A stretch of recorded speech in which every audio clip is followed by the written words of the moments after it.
You're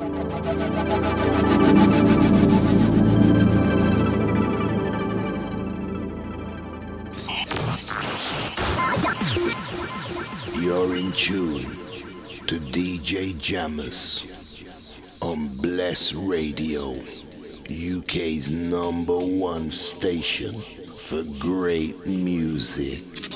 Don't touch that dial. Hello, TC, can you hear us? Yeah, I can hear you, man. It's great for you to join us. We just started the discussion on relationships. Okay, And appreciate the invite. we've got the great man Lyndon Waters here. We're just initiating. We're looking at it from three aspects. The first is, what is the cause of a disparity between the male female? The second is, what's the current situation? And the third is, what's the way forward? So at the moment, if you could, I know you've just interrupted. So you did that, mate. So basically, can you give us what is the cause of a disparity between the male-female relationship? Okay, no problem. Sorry, where are you calling from, sir? I'm actually calling from the U.S. I'm in Cali right now. You're from, say, where? Yeah, from the U.S., California. LA. Oh, wow, okay. And what's your expertise in this subject? You know what, right? Expertise is that I've channeled an African goddess on the law of gender, which is deciphering what masculine, feminine energy is, right, and how they come together in harmony and balance and prosperity. So I was given this task by a event that happened to me, and kind of led me on this path of relationships and understanding the law of gender. Mm-hmm. So what would you say, we just started off now, so what would you say the cause of disparity now between the male and the female? Yeah, so what has been revealed to me is that there is only one universal principle or universal law.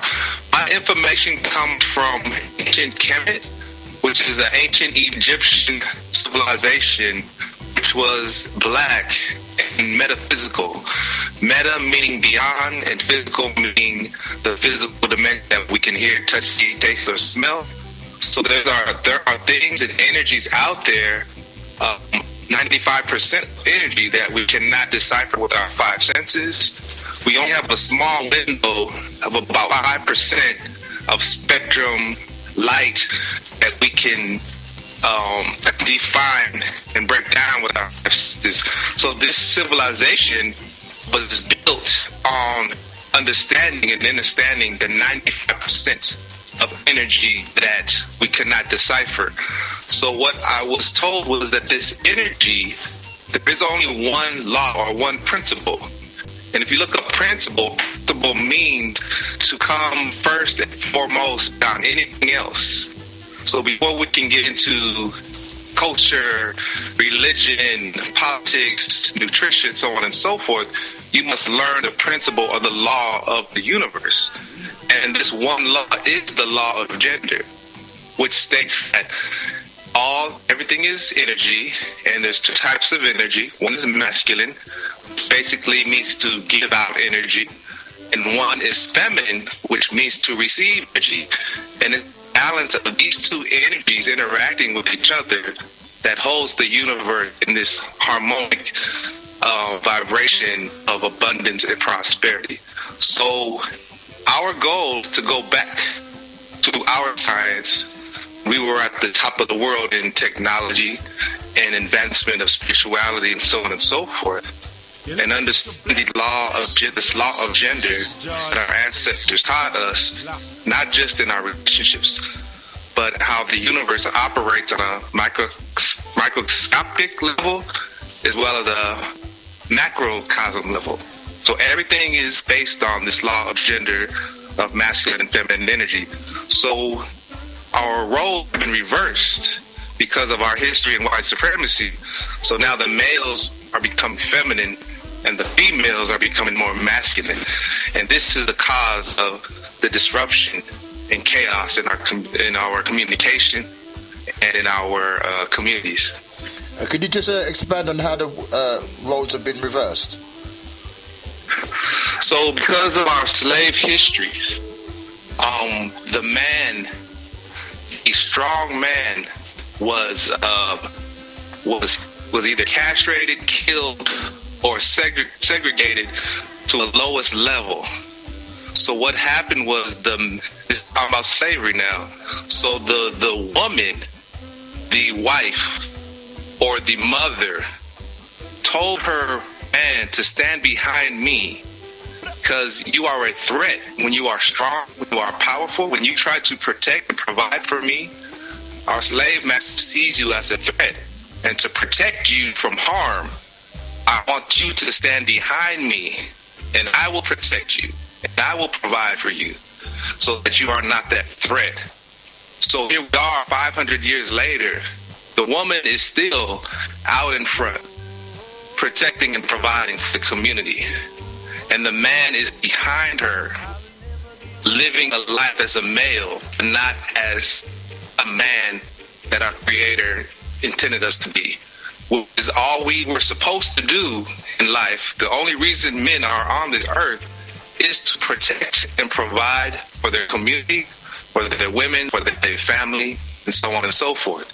If you would take all the women out of the world and there's only men, we would walk around with nothing to do, because that's all we were supposed to do. That's our mission in life, is to protect and provide for family, specifically for the black woman.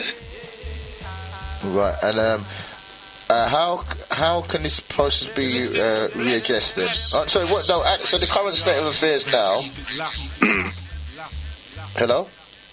Yeah, I'm here. Can you hear me? Yeah. So how is this in the current state of affairs that we are now? How can the men realign? Okay, so I wrote 2 books on the subject. One is called The Secret Science of Black Male and Female Sex. And we go over the history of how the roles have been reversed, the history of who we were before white supremacy and who we are now, the product we have become. And the second book I just wrote is called Everything is Sex, which is about this law of gender that I'm talking about. And for us to move forward, as you say, what is the solution? We must understand what it means to be masculine, what it means to be feminine. This is the basic building block, like I said, that holds the whole universe in a delicate balance. And I want to, if I can, I want to go a little deeper into that concept. Is that okay? Is that okay with everybody? Yeah, that's fine. That's fine. Yeah, go ahead. Okay. So when you look into the universe, well, let me go back to our ancient Kemet culture. There was no differentiation between the concept of God and nature. So nature was God and God was nature. So to be closer to God meant you were closer to the inner workings and universal law of how nature operates. So the basic building block of the physical realm is the atom. And it's kind of coincidence that the Bible says that the first man was named Adam, A-D-O-M. But we're talking about A-T-O-M. So this is the basic building block of everything in the physical dimension. So what is the atom? What is it made out of? The atom is made up of one proton. Proton happens to be positive. All positive means is that it sits still to give out energy. That is what the masculine principle is. That's what male means. To sit still, have a strong foundation of integrity, of discipline, of direction and focus, and give out energy. Okay? So what happens is the proton gives this energy out. It is the female electron, okay, which is feminine. The electron is negative. Okay? Okay, TC, why does the female have to be negative? That's because we live in a patriarchal society, turn negative to have lower level connotation. All negative means is to have no gates, to have no boundaries, to be infinite and spatial. And that's what feminine means.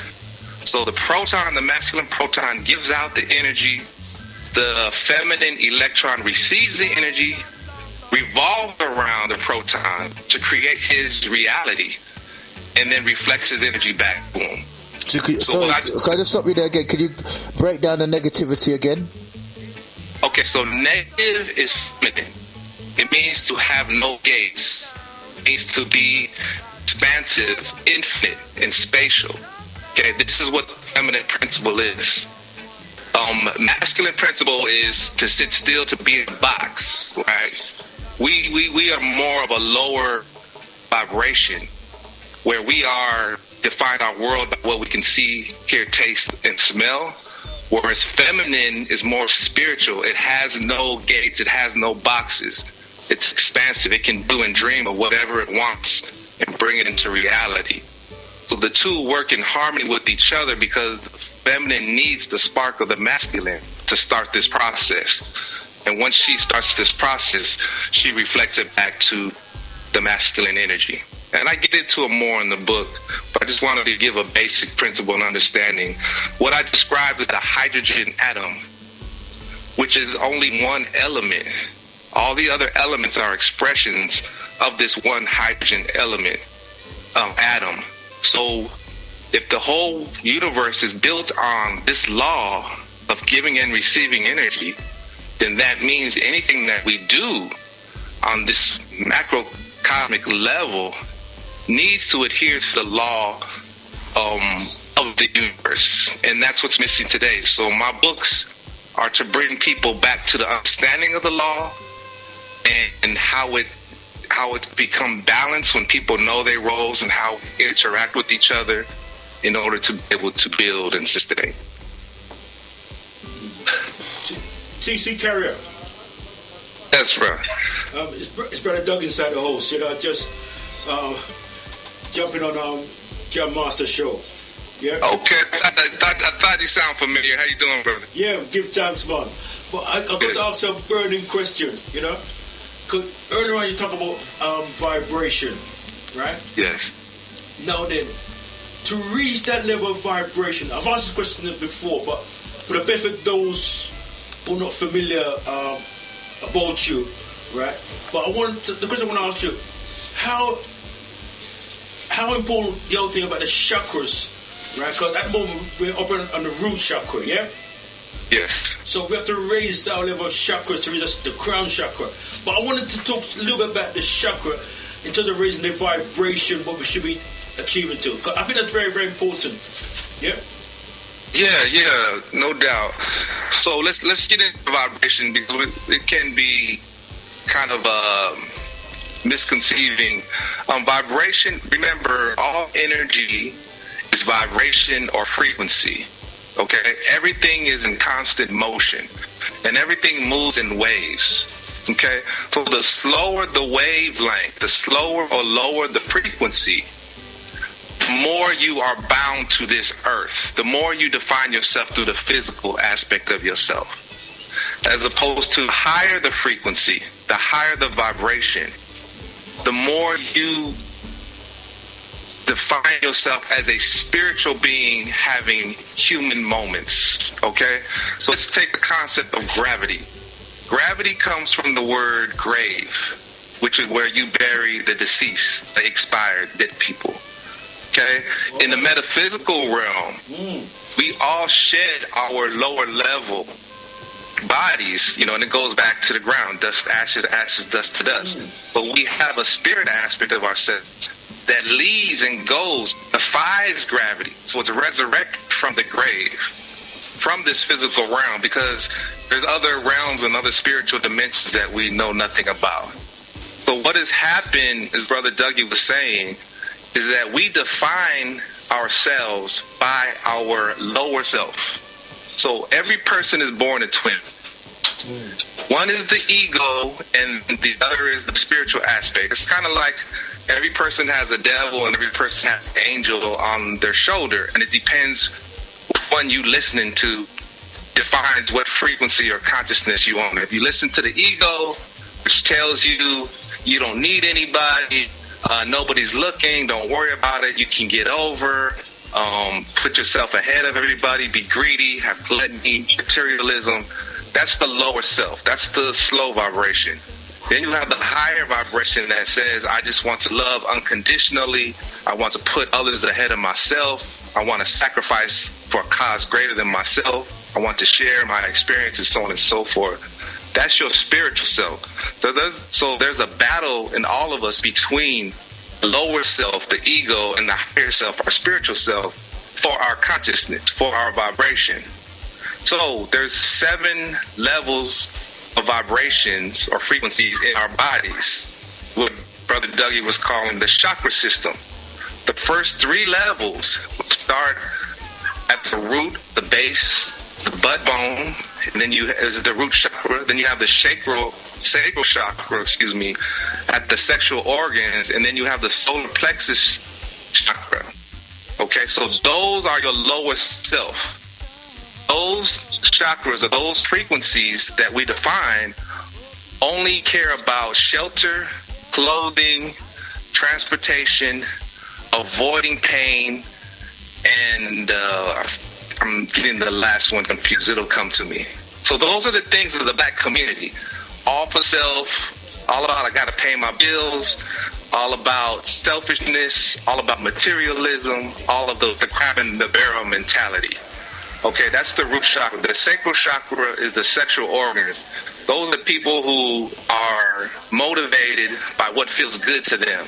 They don't care about anything else. They don't care about how people feel about it after the fact. They just care about being in pleasure and enjoying the moment, and that's it. Then you have the people that the next chakra, which is the solar plexus chakra, which is the fire or the passion in you. And those people are motivated by desires and passions. Whether they're good or bad, it does not matter. They just live for that moment. Okay, so that's the lower self, and that's where the black community is. What we need to do is reach the first level of higher consciousness, which is the heart. That's the heart chakra. That's where the vibration of love is. And love can actually be measured as a frequency and a vibration. So in this vibration, that's when you put other people ahead of yourself. This is why Christians say Jesus is my heart, because the concept of Jesus and what he did is the concept of love, self-sacrifice, giving to others, going through pain and not complaining about it, being accused of things you haven't did and still moving forward, So this is the love frequency, and it goes on all the way to the crown chakra.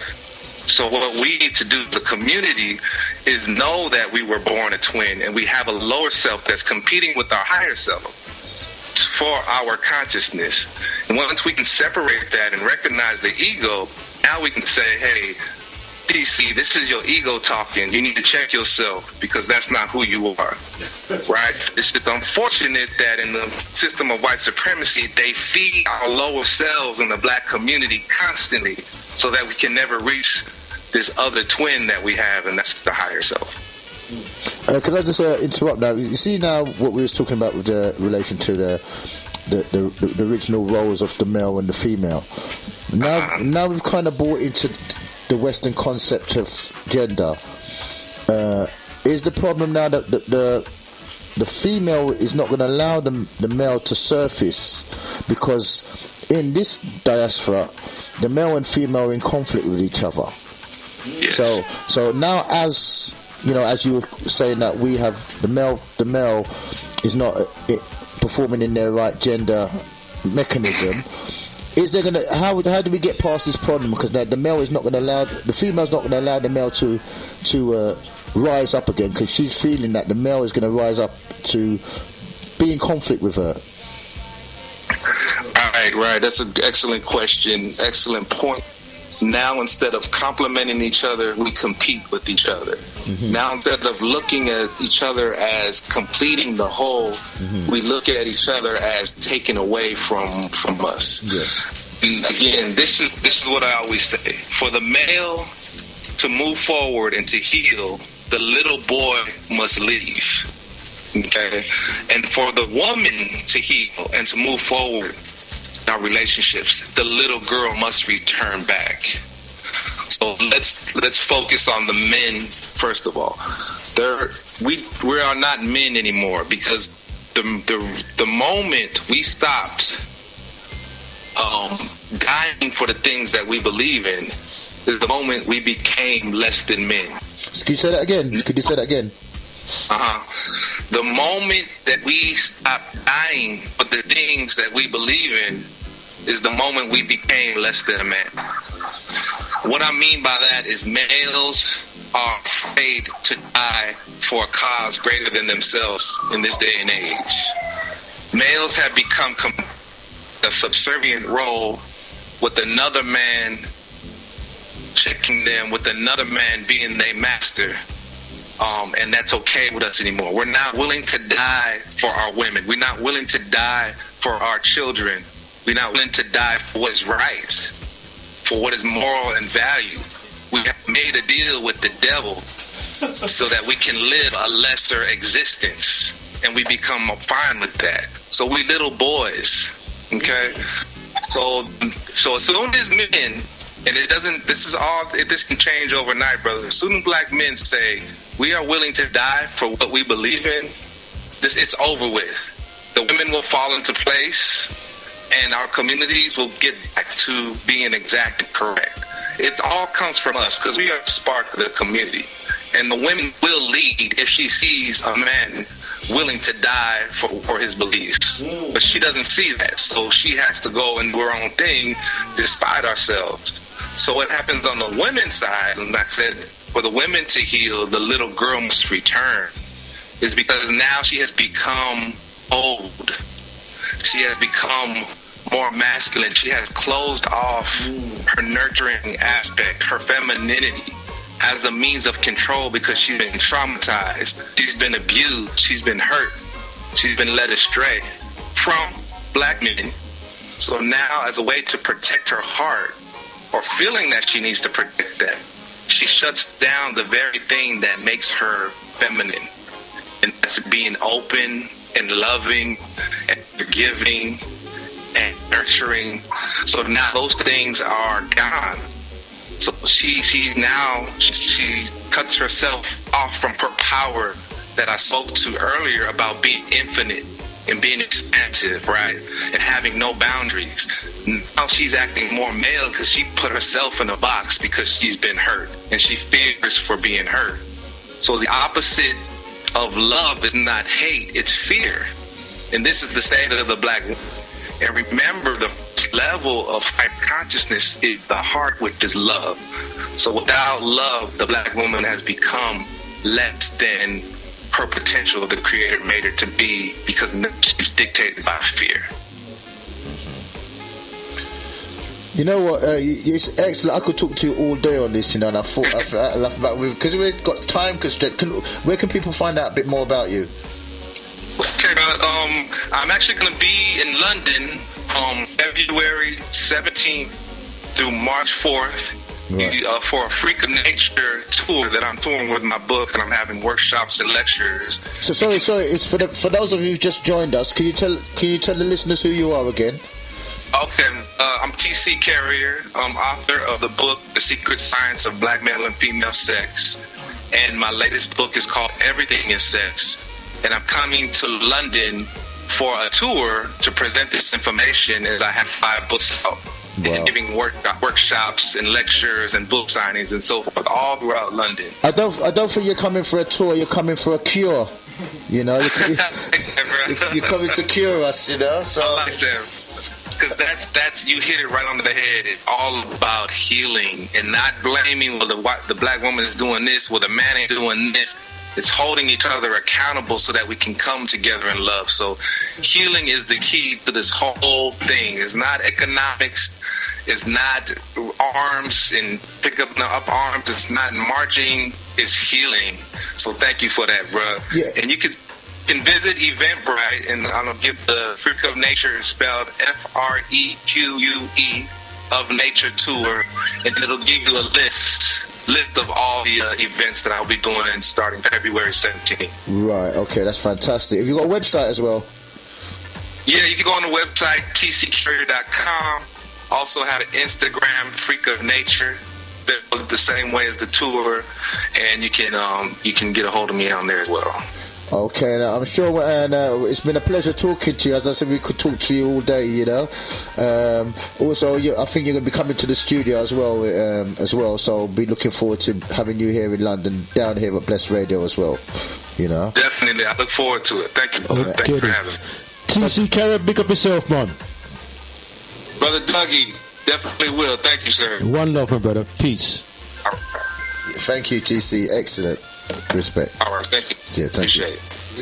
So I only caught the last part end of what, Pastor Dutchy or TC? TC. Okay, yeah, fine. Yeah, I mean, he was dropping some jewels, you know what I'm saying? So, he was on point. He reminded me of someone that I know from the States, from California. I thought it was him at Facebook.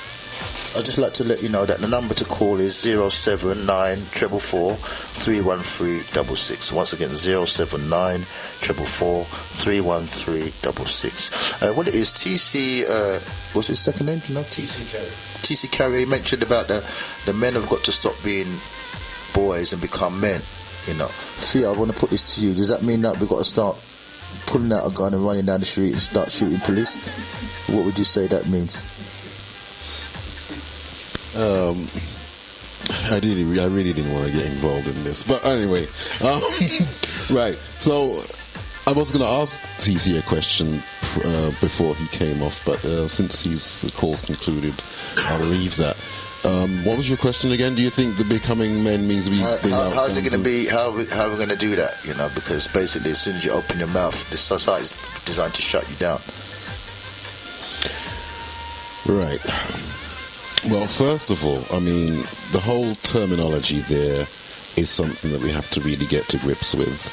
And I think, well, TC was very helpful and insightful in the way that he was broadening the whole aspect of the idea of being masculine and being feminine, and not just reducing the whole thing to being male and female, which was great thing for him to do, because what happens is he's talking about your essential nature, right? And the energy that you project forth once you connect with that. And what you find is when it comes to discussions on relationships, everything is more or less reduced to the whole material aspect of things.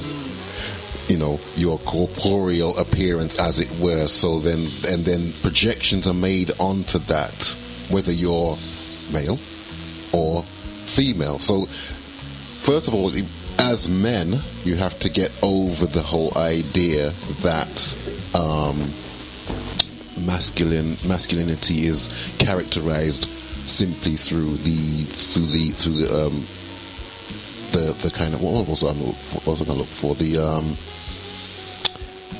dealing with what would we call credible threats.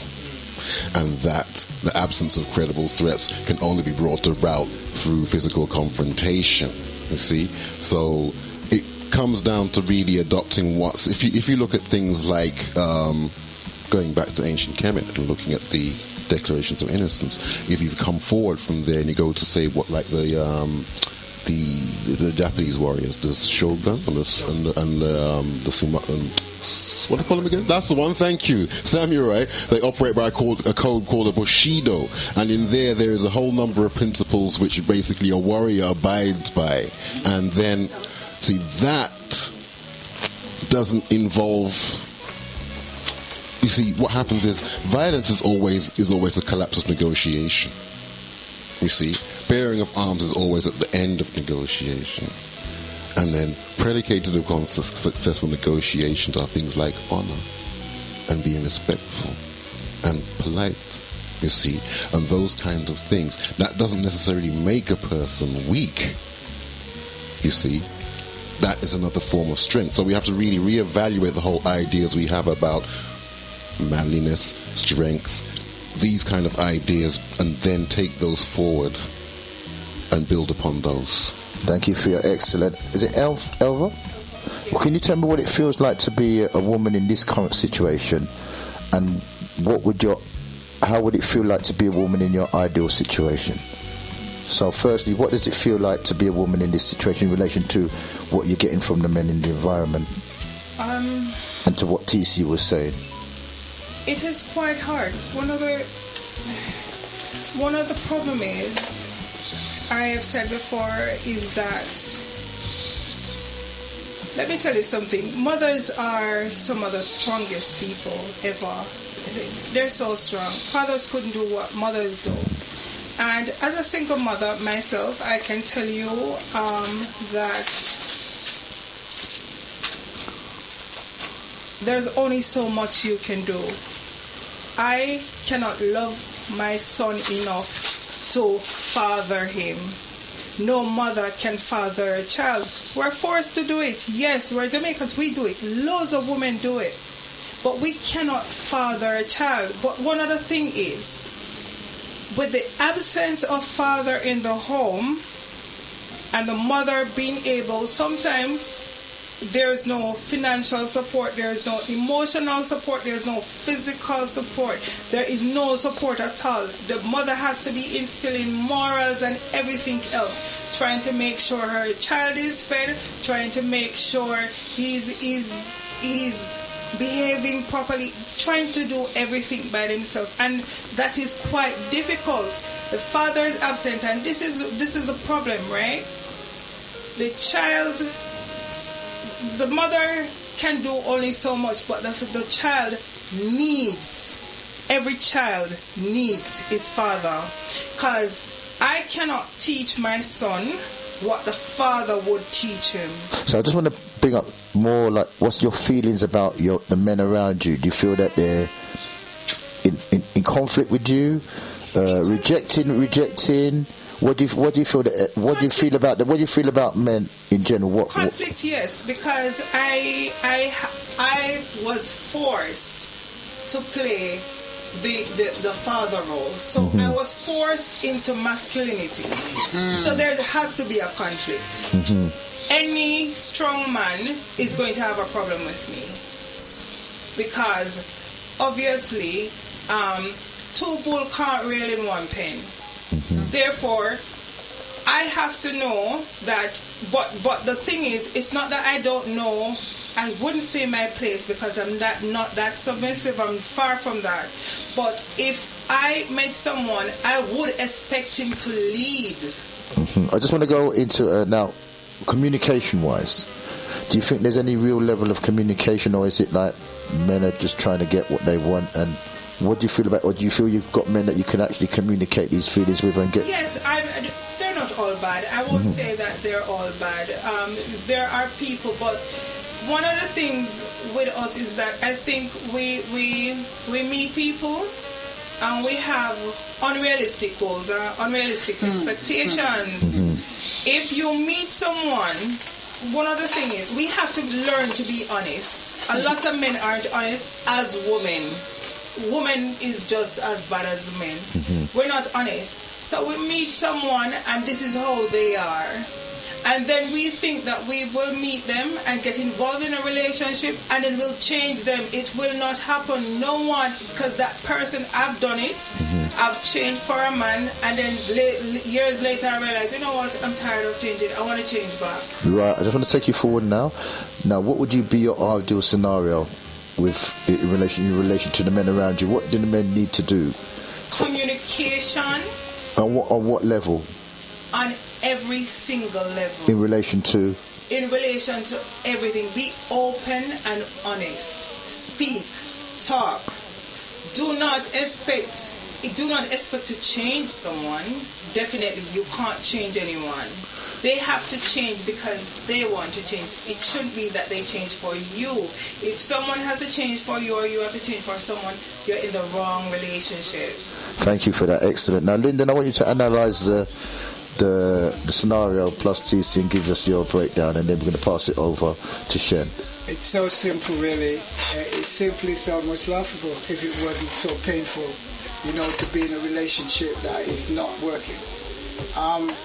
They're just really basic things. As a coach, I have to break it down to individuals every single session and say, consider this, personal development of each, because each will need personal development in order to go forward.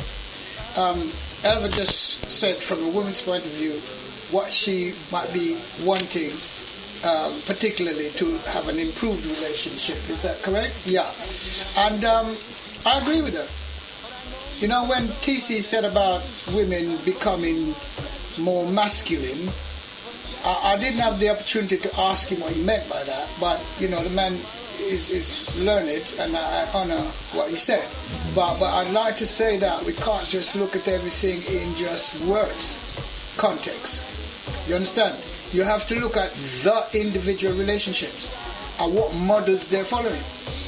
This is the real problem, because it's such a confusion, in culture, in mentality, in mindset, the way we perform in behaviors. It's a multiplicity of elements that make up the failure identity. And it's a multiplicity of meaningful elements that make up successful identity. Thank you. I think Eva wants to respond. No, now. I wanted to ask a question though. You're talking about behavior, but would you agree that it is mainly learned behavior? Are you asking me that question? Yes. Okay, thank you for that question. I've oftentimes heard this terminology, and I've oftentimes answered it in exactly the same way. Great question. But if you think about it a bit more, every behavior is learned. And so, what do you mean by learning? I just want to move forward for that now. Can I just please give me one small opportunity just to ask Elva, if you don't mind, because I oftentimes have to say this again and again. Every behavior is learned. I can prove to you that no child born was born with a behavior. And so we learn every behavior that we seem to own. And this is the problem, is not about the behavior so much, because sometimes we are unaware of our inabilities and abilities. But what is really the crux of the matter is we need to find out whether we can be responsible for those behaviors rather than own them. Right. Oh, I was speaking of learned behavior in the context of losing our culture, what we were taught, what we know, the roots, where we come from, how did we behave, how did it work. If we notice, say 15 years ago, we wouldn't call anyone older than us by their first name. And now what happens? Everyone is called by their first name. And it is, for me, learned behavior. I didn't learn that. I only learned that in 2011. But you learned it all the same. You see what I'm saying? Right, we're going to move on. We're going to move on from there. Theo, what would your ideal scenario be in relation to being a male and in relation to how the females respond to you?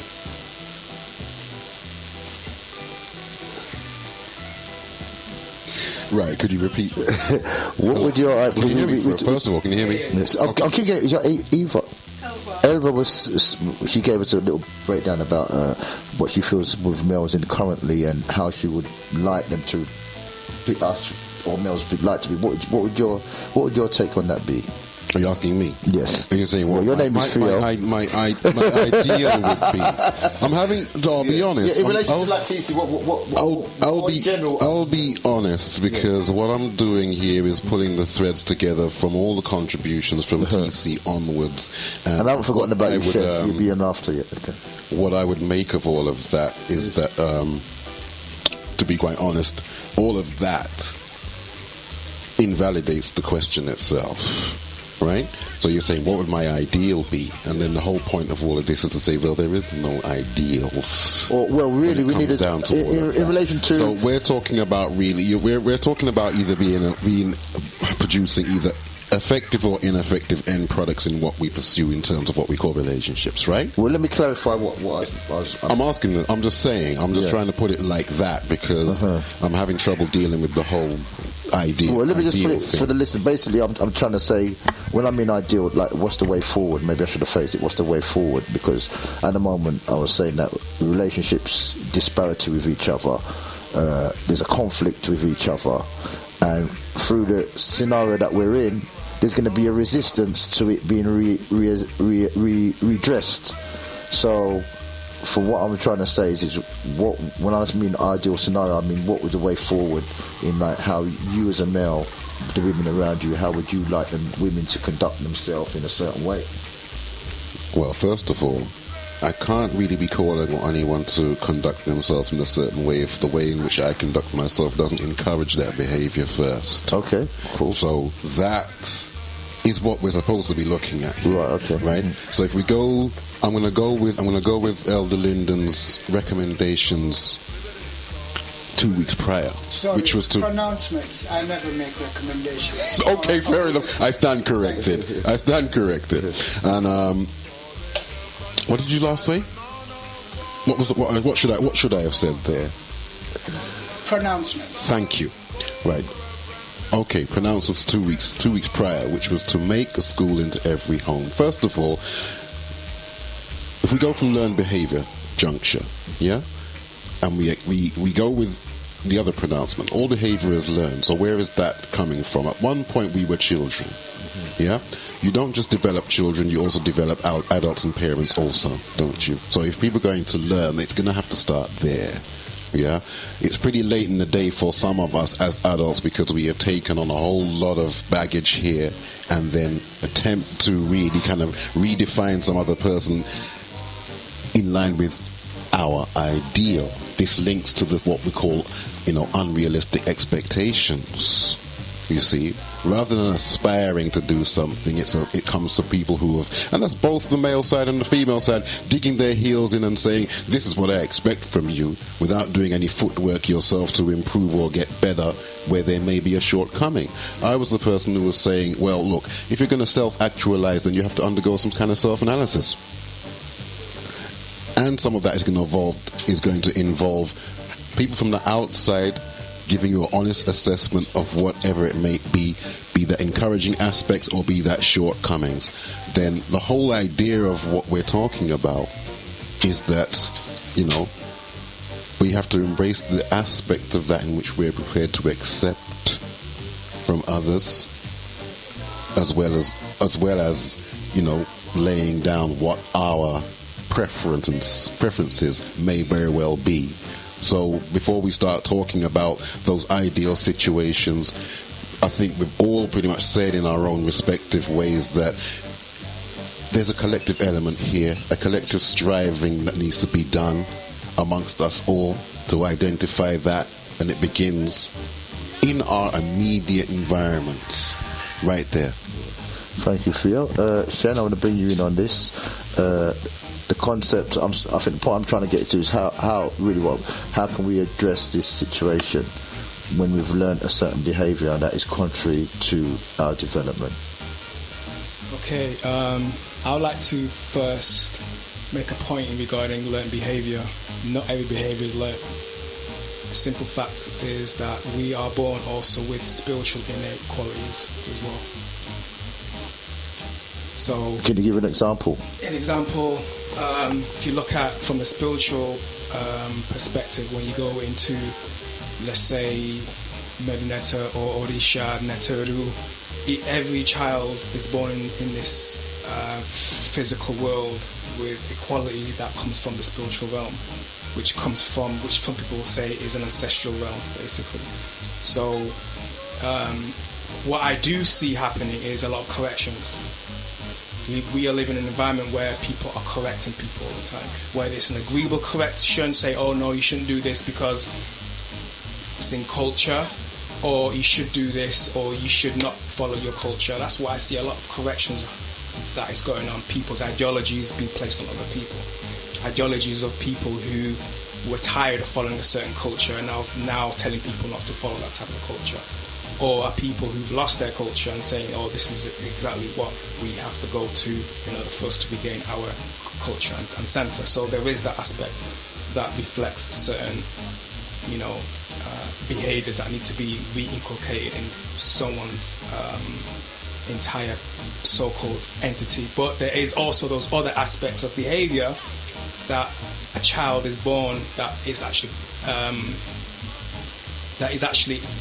child is born with and then expresses itself in this realm. But then most of the time the parents that are raising that child can sometimes say, well, you can't do that, we need to correct you from that, you can't behave like this, you can't behave like that. So there's that aspect. But moving forward, what is the best way is to, for myself, stemming from what I'm saying about every person is born with a certain quality or Orisha or Neteru, is to be able to understand what that quality is, and also to be able to work with it collectively. You know, it's about, I think somebody said, complementary relationships. We have to complement each other, really, ultimately. You know, and one of the issues that I see happening is that, as I said earlier, we're taking on an alien culture. We're taking on an alien way of living that doesn't even work for the aliens. Yeah, like that. Lyndon, I want to bring you in because we've got around the circle in, and you wanted to raise a point in relation to learning, so it's gone on to that aspect. Well, I have to honourably disagree with my brother Shen. Okay. When it comes to the behaviours. Can we hear your honourable disagreement? Well, my honourable disagreement is as simple as he's put it. Right. He's given a reference in regards to that all behaviours are learned. And mine is that no behaviours, all behaviours are learned rather, but that children, the difference between what we say is that Shen's saying that children are born with this spiritual aspect that is termed as a behaviour that they're born with, spiritually. I can't tell him it's wrong, because it's what he's studied. What I've studied. Experience. I said, sorry?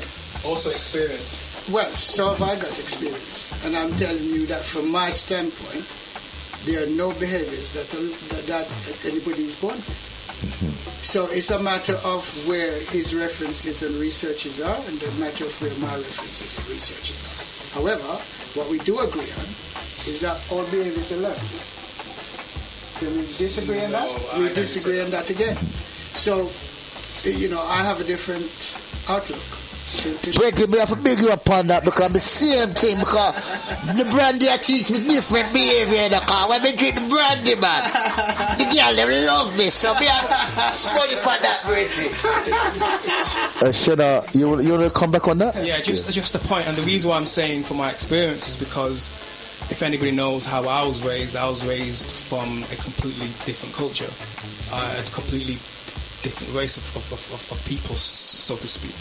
And from a very young age, I've always been told by those people who raised me that your personality is different. Wait, what kind of people you are talking about? Alien?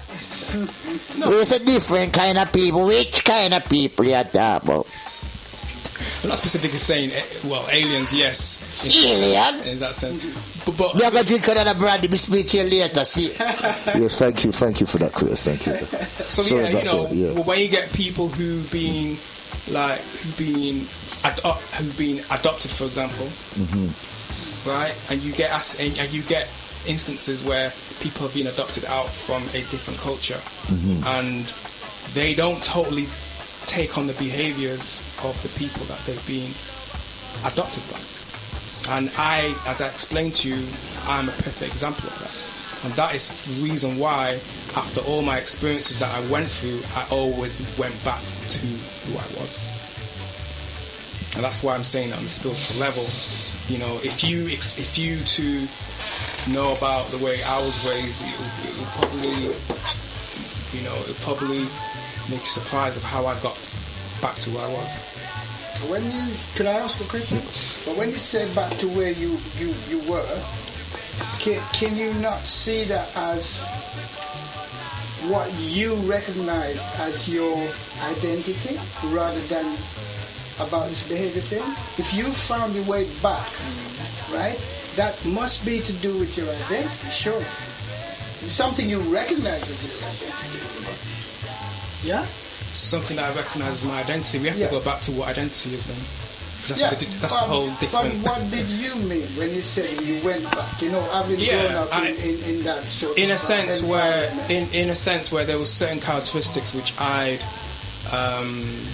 was expressing and showing, that I now realise that on an intellectual level, I now realise that they were not a reflection of the people that I was raised with. Right. So I gathered that's what you meant. And so for me, if it's something inward, that you have discovered rather than the outward, which was coming from without. Do you understand? The programming, the referencing, their cultural habits and behaviors that they were probably imparting on you. Would I be correct? Is that what you're referring to? Is that what you differentiated with at a later stage? Yeah?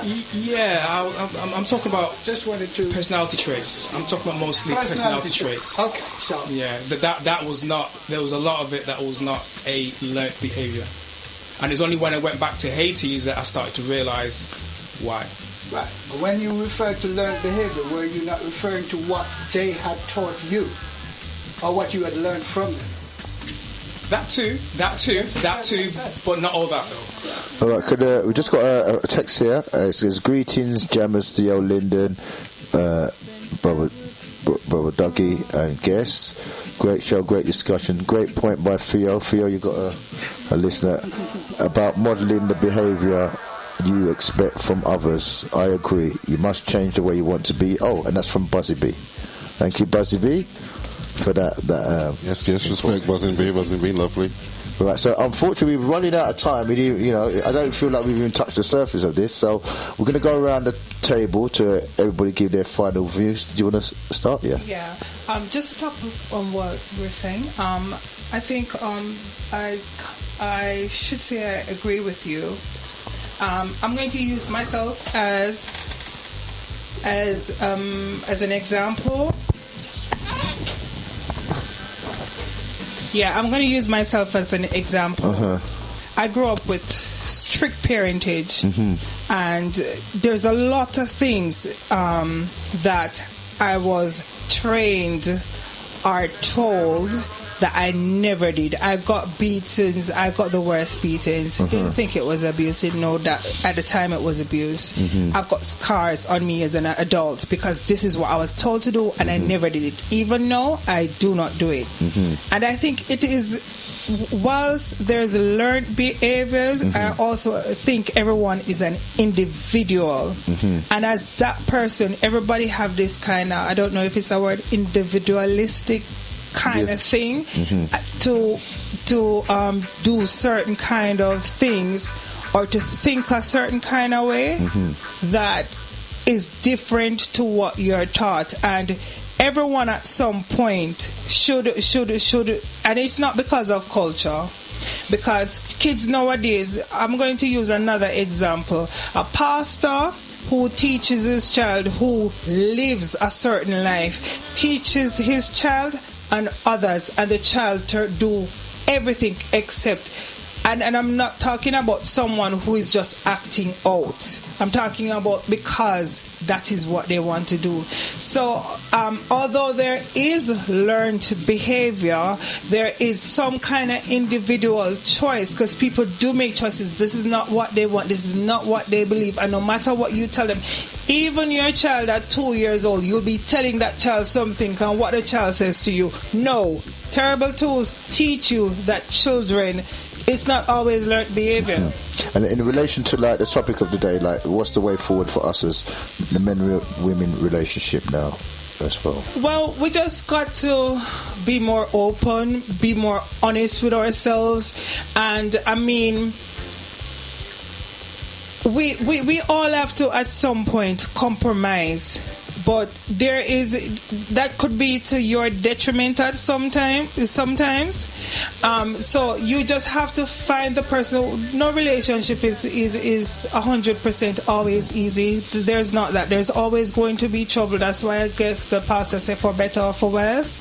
But you should know that whatever at the end of the day, it's just, not everyone will settle for the same thing. But understand what you're settling for. I'd say for both men or women, it is worth it. At the end of the day, it is worth it. You know, it's not. I don't think there's any one answer to the relationship problems or struggles that we're going through. I think men need to start. Black men, mega target all alone in here tonight. I'm the only female. Black men need to stand up as the king they are, because you know what? A lot of men cuss when their wife go to church, and I'm going to give you a joke. At least pastor tell them about God. They promised something, so you now need to take over your house, and not just promise. Give the woman something. You understand? So she don't have to be promised by nobody else. Right, okay, thank you for that. Yeah, thank you for coming down today as well. Yeah, good. Lyndon, what's our way forward now to...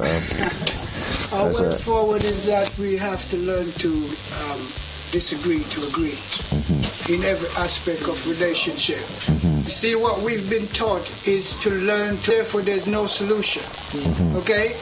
Lyndon's upside down theory, I'm going to tell you now, works. We have to disagree to agree. And then there is a solution that finds us. We don't have to go and find that solution. It finds us. I have models upon models. I'm writing the most comprehensive relationship book at the moment. And it will take me until about November or so before it gets published. And I'm putting these theories in because what I've actually done is taking it and throwing it up in the air, and it come down and it form a pattern, and I check the pattern and I bring in that pattern to people. The reason behind that is not important. What's important is when we discover our purpose and mission, that's the time when we seek fulfillment rather than this funny word called love. Okay, thanks. And Lyndon, how can people get hold of you? Have you got a website or contact? info at lyndonwalters.com. That's LYNDONWALTERS. Also, they can go to my website, my coaching website, www.lyndonwalters.com. Telephone number 07543 329 631. That's my, if you want to get me direct. If you want to get me at my city office, it is 0845 275 7305. I said it again. 0845 275 7305. Thank you. Also, did you have any contact details or anything you wanted to promote as well? Yeah, what I'm promoting is the Find Your Voice Family Support Group. You can call me on 077 044 98329, or you could check me out on Facebook or Instagram, Jane Doe. Or follow my page on Facebook. It's called Truth, and it is talking about my life story and my struggles with social services, and we will win. Okay, thank you very much for that. And Theo, you got any final words? Well, I just said an awful lot. So, what do you want me to say now? I mean, I suppose when it comes down to relationships, really, one of the things I was reflecting on recently is that I suppose one nice little signpost I could put up there for anyone listening would be, I mean, I was reflecting on how people generally learn how to signify that a person is not important to them much easier than they do letting a person know that they are important to them. It becomes very, very easy and straightforward to people to criticize, to tell people they are no longer needed or required or even important to them, and become quite so adept at that. And it only becomes later on in life that they learn that this thing has to be, you know, a U-turn has to be performed on that when things start getting taken away. So it's always important to let other people know how important they are when they are. Thank you, Fia. Shen, have you got a final word? You said your final word? Okay, you did. Sorry. Linda, you wanted to mention your show, yeah? Very quickly, thank you for the opportunity. You know, people can get in touch with me on my own show here in Bless Radio. It's every Sunday, 8 p.m. to 10 p.m. and it's called The Black Experience. It's the only 5-star rated radio show. Thank you. Thank you, Lyndon. Dougie? Yes. Sum up? You want to say, well, you know, if I had to give a valuation, you know, this is, you know, the three things. A, this was a very organized show, you know, lots of information, you know, fun, because you learn more in a fun environment. But most of all, you know, very, very informative. So I give thanks for being here. Thank you, Dougie. Once again, you got your event coming up on the 10th, yeah? Yeah, well, we've got ongoing things going on, but we do have a major event coming up on the 10th, and we, in fact, with TC Carrier, we'll be speaking at the Find Your Voice event at the Chestnut Community Centre. But I will share some more information the show after the show.